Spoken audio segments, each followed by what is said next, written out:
our second break before we start the Kahoot game. The Kahoot game is going to be the most fun, okay? So if you're having a good time, I'm having a great time. I don't know if you've noticed, but I'm having a great time. If you're having a great time, the Kahoot game, you definitely want to stick around for that because that is low stress, a lot of fun, and there's going to be prizes for the top 3 winners. Also, think about what you want your name to be because you don't have to sign in with your real name. You can have a pseudo name, and so come up with something creative. And so think about that. All right, so we're going to do 15 minutes of radiopharmacy, 15 minutes of radiation safety. Now we're going to do 15 minutes instrumentation, followed by radiopharmacy, followed by radiation safety. Let's do this. Instrumentation express. So our instruments can be broken down into radiation detectors and radiation producing machines. We used to be all just radiation detectors until we added CT to our PET and our SPECT. So now we have to talk about radiation producing as well. But our radiation detectors, we can break those down into imaging and non-imaging. We're going to go over non-imaging first. And we're going to talk about our gas-filled detectors versus scintillators. So the gas-filled detectors, dose calibrator, portable ionization chamber, GM meter. Now, a lot of people want to put this and this in the same category. No.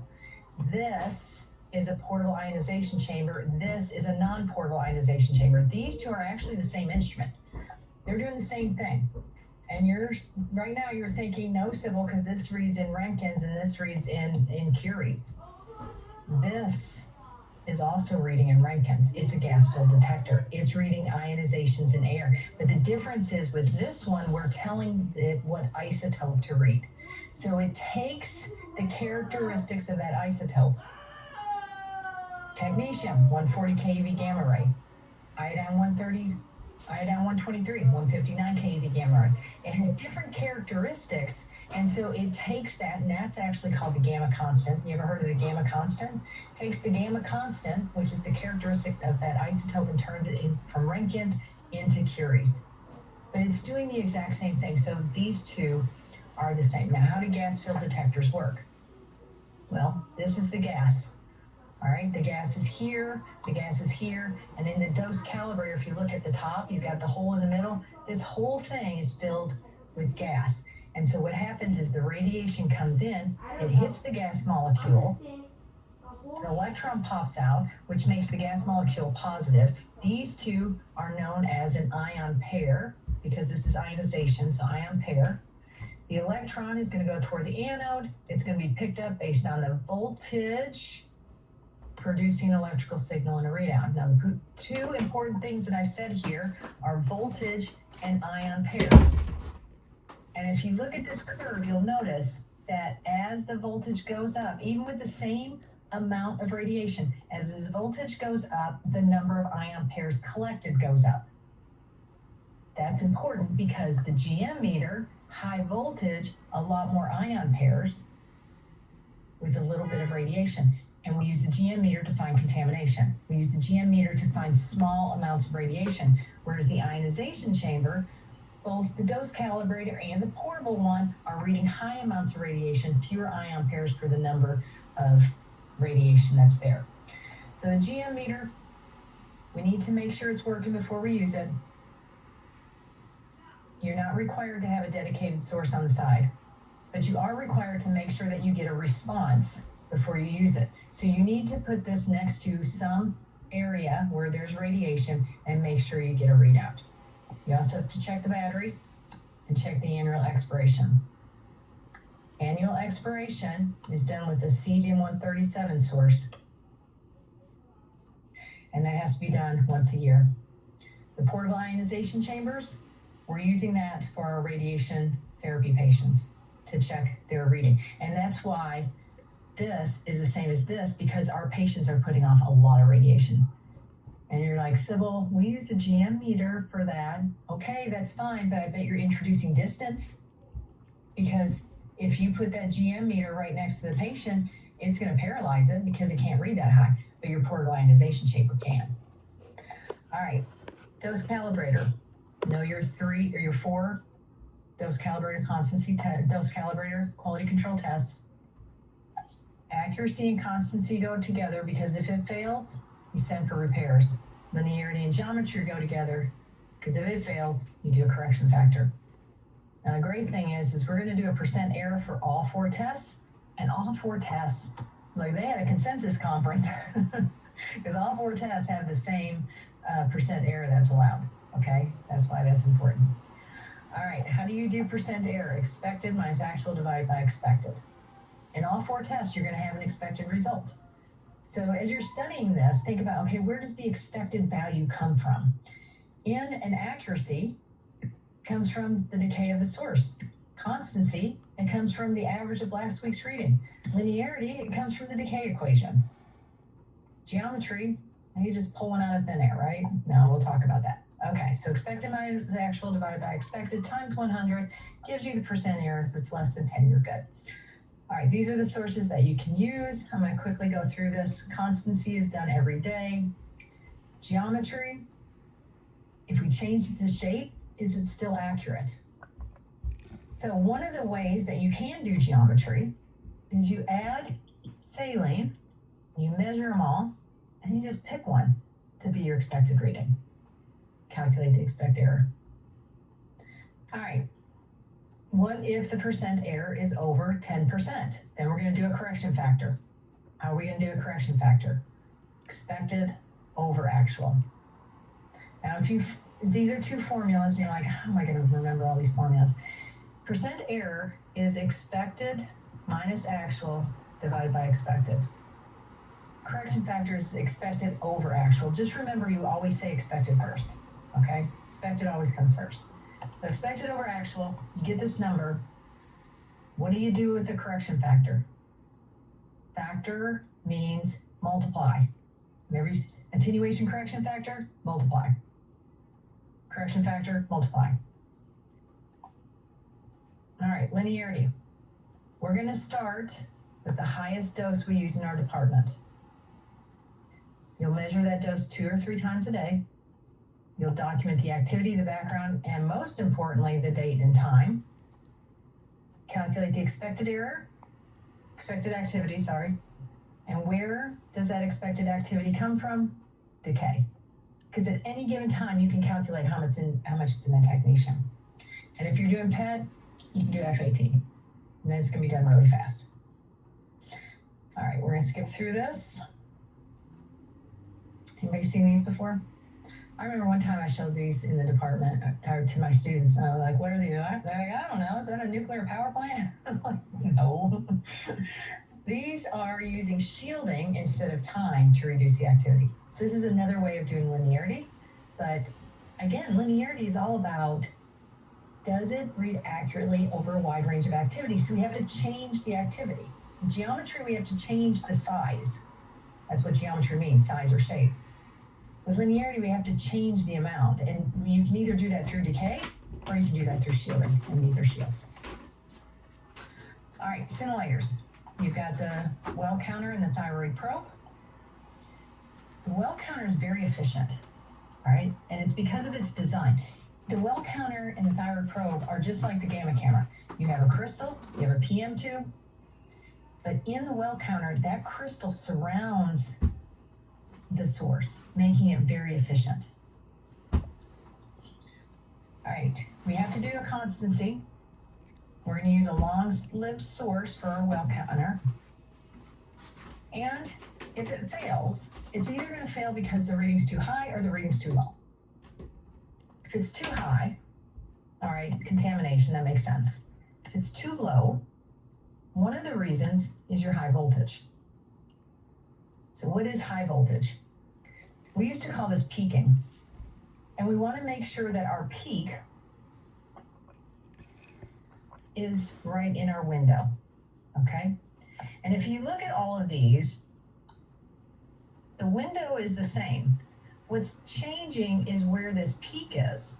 So in this first one, the peak is outside the window. You're not going to get any counts. As we change the high voltage setting, we're moving the peak closer to the window. Where the peak is right in the window, that's the correct high voltage setting.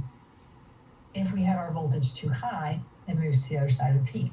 So that means that if your counts are too low, because your high voltage is off. The high voltage setting, the correct setting, is where you get the highest count rate. All right, imaging. I don't have a lot of time, but I want to explain one concept to you. And the concept I want to explain to you is this XY position. Because that used to confuse the heck out of me. I was like, I don't understand how you have all these PM tubes, but somehow it can figure out where the dot goes on the screen, because that's ultimately what we're doing. Now, if you look at the photon that comes out of the patient and it hits the crystal, look at this. It turns into thousands of scintillations, which that doesn't make any sense either. You've got one photon turning into thousands of scintillations that are going to hit multiple PM tubes, but somehow the camera can figure out where it goes. Doesn't make any sense. Let me see if I can find the slide I want. Okay, this is what I want. So here, this box here, so these are the PM tubes. If you take off everything in your camera and you see your PM tubes, that's called the useful field of view. Okay? You ever wonder why we can't use the outside?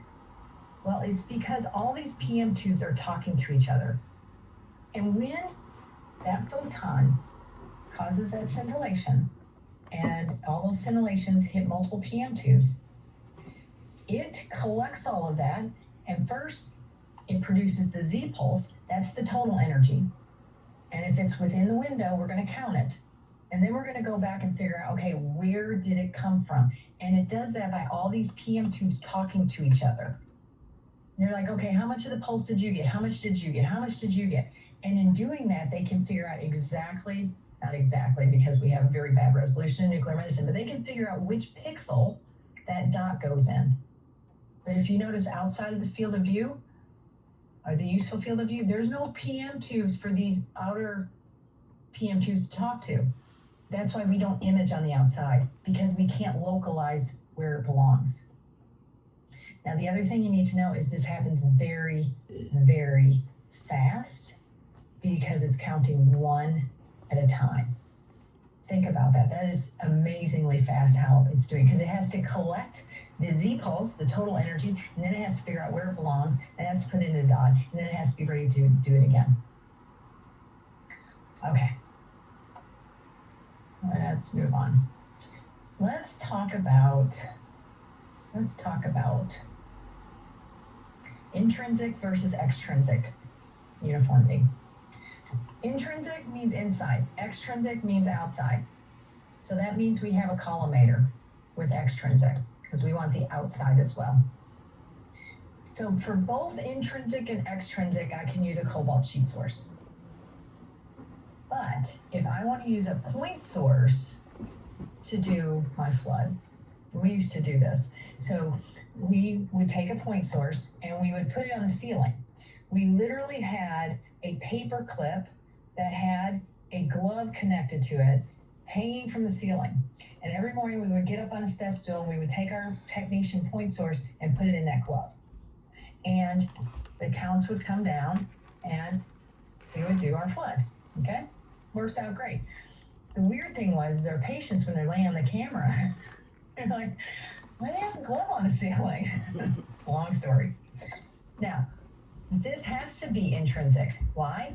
If I had a collimator on there, okay, if I had a collimator here, what's the job of the collimator? To stop photons coming in at an angle. The collimator doesn't allow me to do a point source flood. Okay. And we're going to skip through all of this because we just don't have time. We are going to move now into, I have way too many slides here. We're going to go into radiopharmacy. Okay. I do have an entire class on instrumentation if you want additional information. Okay. So radiopharmacy, I'm going to try and make this as simplistic as possible because I think many times we make this too difficult. All of our material is artificially produced, and there's 3 production methods. Now, I would argue that generator is not a production method, but nobody asked me. Reactor, we're going to add a neutron. Accelerator, we're going to add a proton. And when we add a neutron turns into a proton plus beta negative, so reactor means beta negative. When you add a proton turns into a neutron plus a beta positive. Or electron capture. Again, too many protons, too many neutrons. Generator, you make something with a reactor or an accelerator, you put it in a container, and you wait for it to decay into the daughter. That's why I don't like to call it a production method. All right, let's talk about how cyclotrons work. So we need to introduce the concept of the nuclear force. Do you ever wonder how the nucleus could possibly stay together? Because they're all positive charges and neutral charges. They should repel, according to Coulomb force. And you know this, when you have two like charges, two magnets, you're trying to bring them closer together, they start wiggling back and forth because you can't get them close together. That's the Coulomb barrier. As you bring it closer, the repulsion increases until you get it close enough where the Coulomb force breaks down and the nuclear force takes over. The nuclear force is the strongest force in nature. And what actually happens is when this nucleus comes together, or when we add another proton into this nucleus, it gives up some of its energy to stay together. And in order to break up the nucleus, we have to add the energy back in. And that's what the nuclear force is.